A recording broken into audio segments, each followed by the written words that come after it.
Throughout the world, our strategic forces stand guard over our way of life.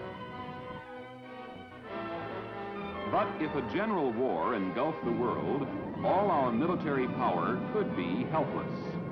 Unless our leaders could survive and control our forces before and during the Holocaust, an aggressor could strike without fear of reprisal.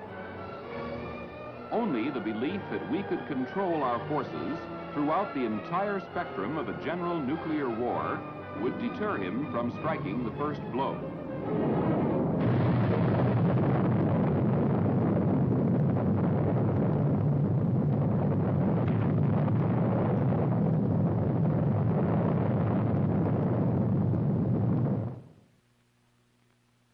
That this may never happen, our leaders have developed a command and control system that any enemy must respect.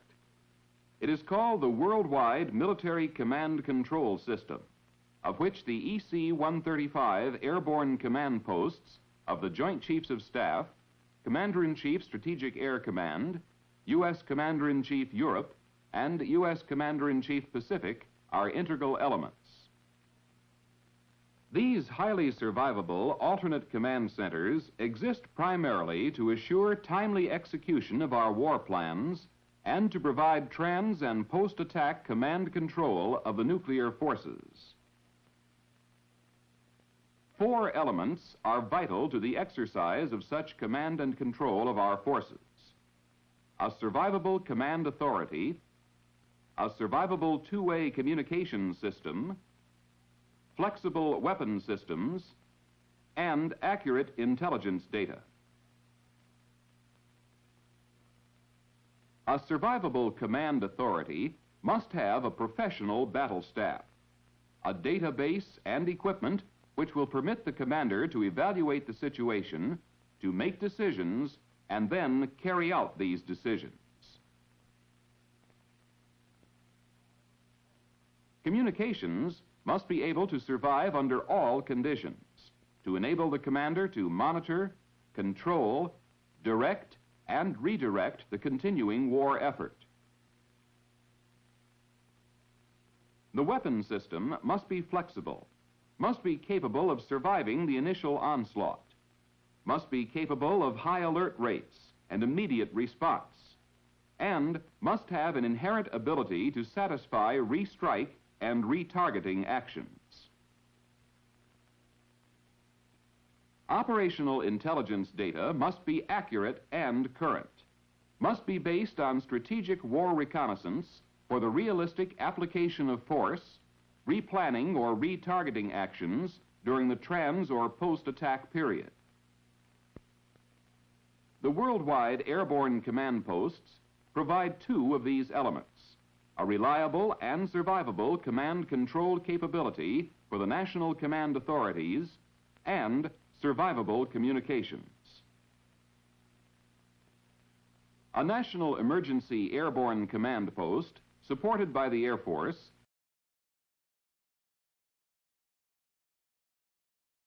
at national military command centers.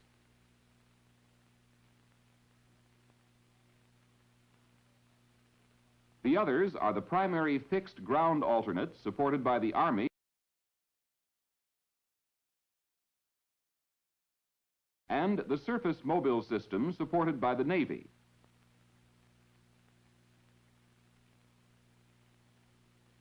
The National Emergency Airborne Command Post is always on immediate alert, ready to take aboard the national command authorities.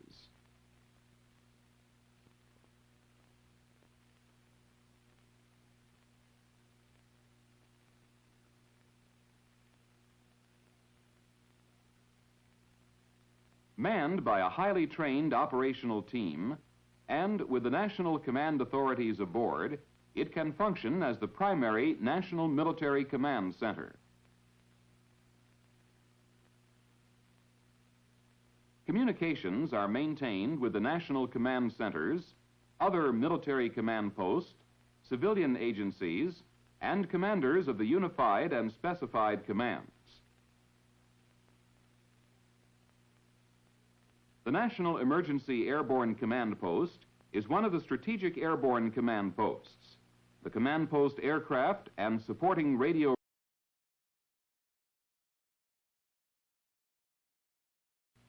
Without survivable and compatible communications, an airborne command post would be only an isolated aircraft with no command or control capability.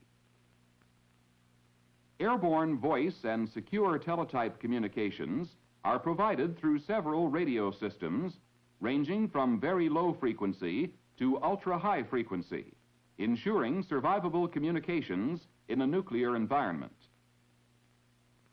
The very low frequency system is compatible with the existing and planned Navy VLF networks.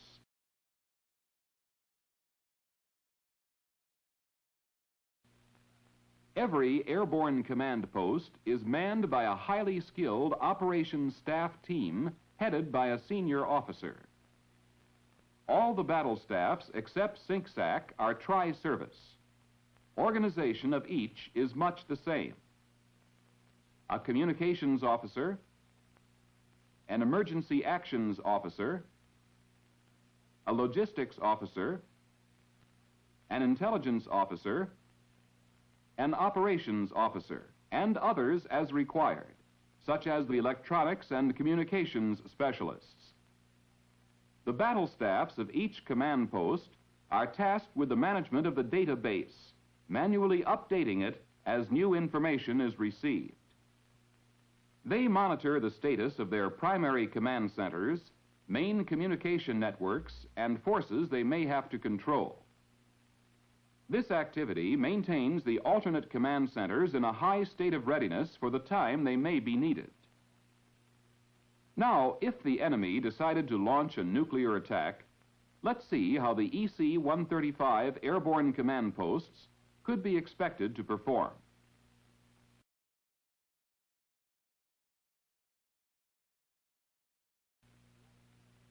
And so the first phase of this war scenario ends.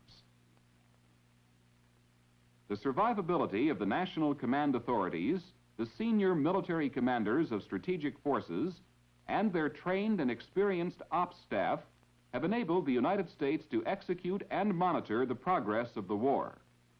As a consequence, we are in a better position to bring hostilities to an end on terms advantageous to the United States.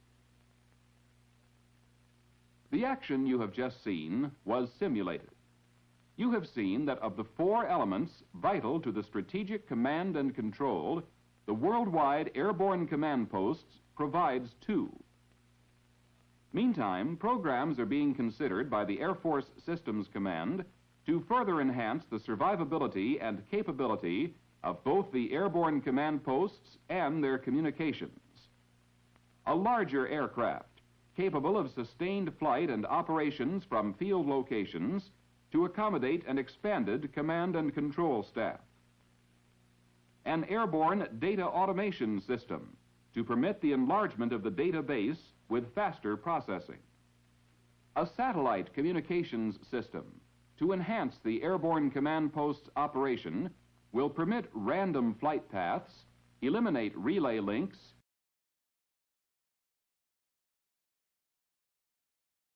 but it always must be remembered that the role of the airborne command posts is more than winning a war.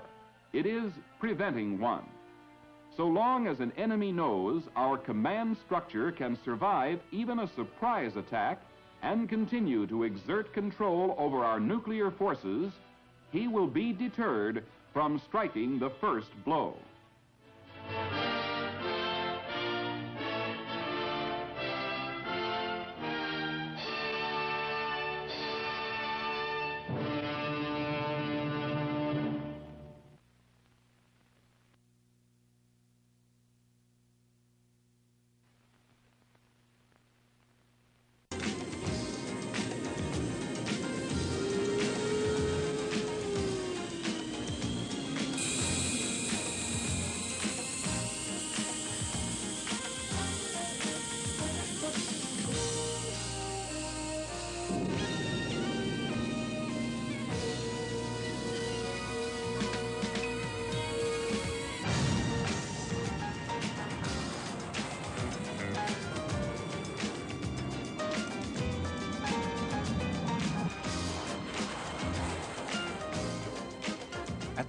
conclusion of this 3-month training program, the pilots and the maintenance personnel will return to Holloman Air Force Base with full combat capability in the F-15. The Ready Team concept is truly a vivid expression of TAC's new motto, readiness is our profession.